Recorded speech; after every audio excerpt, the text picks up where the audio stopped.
ధ్యాన సాధనలో చిట్ట చివరి దశ అయిన బ్రాహ్మణ స్థితిలో ఉన్న చాణక్యుడు మగధ సామ్రాజ్యాన్ని తానే స్వయంగా గెలిచిన ఆ రాజ్యానికి చంద్రగుప్తుడిని రాజును చేస్తాడు. అది యోగ సాధకుడి యొక్క నిస్వార్థ లక్షణం. పూర్వంలో క్షత్రియ దశలో ఉన్న యోగ సాధకుడే రాజ్యానికి రాజుగా ఉండేవాడు.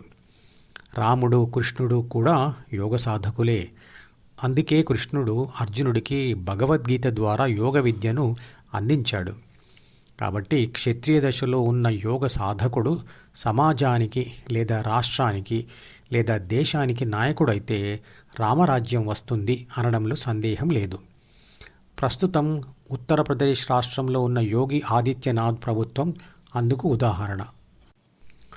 స్వంత లాభం కొంత మానుకొని పొరుగువాడికి తోడ్పడబోయి దేశమంటే మట్టి కాదోయ్ దేశమంటే మనుషులోయ్ అని గురజాడ అప్పారావు గారు రాసిన కవితను ప్రధాని నరేంద్ర మోడీ గారు 16 జనవరి 2021 నాడు వినిపించారు. నరేంద్ర మోడీ గారు మాట్లాడిన ఆ మాటల వీడియో యొక్క లింక్ను మరియు ఇవి ఆఖరి ఎన్నికలు కావచ్చు అనే మరో వీడియో లింకును మరియు స్వార్థ మరియు నిస్వార్థ పరిపాలకుల మధ్య తేడా చూపించే ఇంకో వీడియో లింకును మొత్తం 3 యూట్యూబ్ ఛానల్ వీడియో లింకులను ఈ వీడియో డిస్క్రిప్షన్లో ఉంచుతున్నాను. తప్పకుండా వినండి.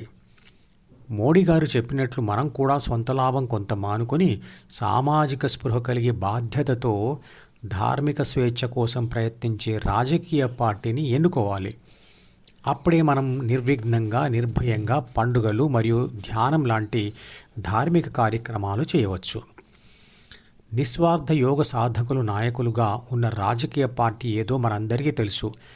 అందులోని అందరూ యోగులు కాకపోయినా మిగతా రాజకీయ పార్టీలతో పోలిస్తే ఆ పార్టీలో క్షత్రియ యోగి తత్వం ఉన్న వ్యక్తుల సంఖ్య ఎక్కువే.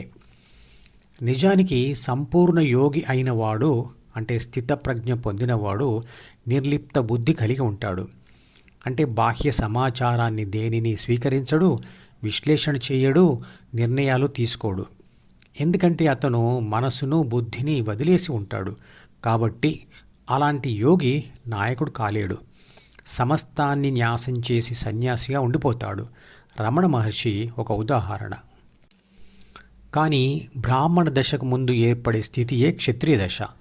ఆ దశలోనే ఆ వ్యక్తి సమాజానికి ఆదర్శ నాయకుడు కాగలిగిన అన్ని సమర్థతలు కలిగి ఉంటాడు.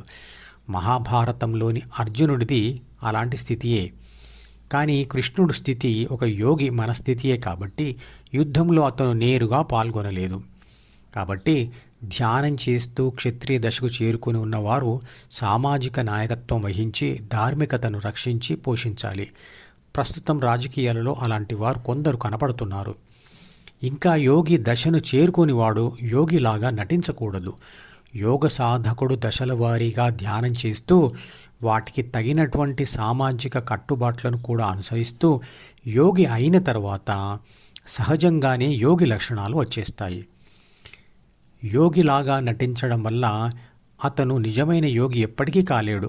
మరియు నటించడం అన్ని వేళలా సాధ్యం కాదు. కాబట్టి ఎప్పటికైనా నిజం తెలిసి అతను పరువు పోగొట్టుకుంటాడు. సంపూర్ణ యోగి అయినవాడు తన మనసును శరీరాన్ని కూడా పట్టించుకోకుండా ఉంటూ దానిని వదిలివేసిన స్థితిలో ఉంటాడు.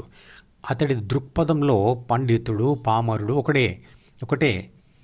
తనకు మేలు చేసేవాడు హాని చేసేవాడు కూడా ఒకటే.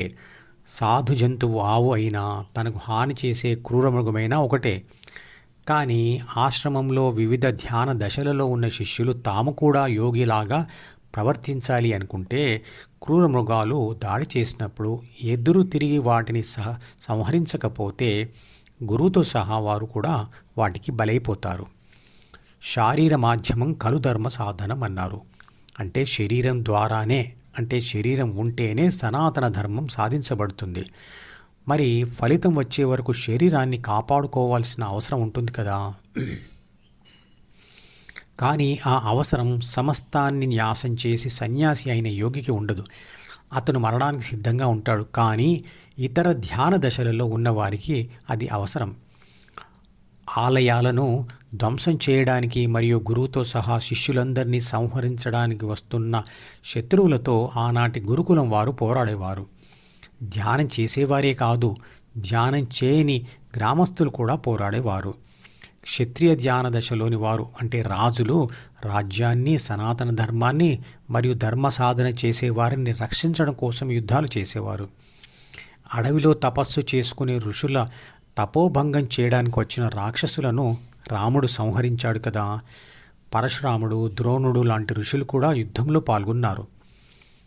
యోగులను మరియు సనాతన ధర్మాన్ని కాపాడవలసిన బాధ్యత మిగతా వారందరిది. ధర్మో రక్షతి రక్షితః అంటే సనాతన ధర్మాన్ని కాపాడండి, అది మిమ్మల్ని కాపాడుతుంది అని అర్థం. ఈ ఛానల్కి సబ్స్క్రైబ్ చేస్తే మీకు మాత్రమే క్రమం తప్పకుండా అన్ని వీడియోలు చూసే అవకాశం ఉంటుంది. ఇతరులకు షేర్ చేస్తే మీ వల్ల వారికి కూడా ఈ వీడియోలు చూసే అవకాశం వస్తుంది.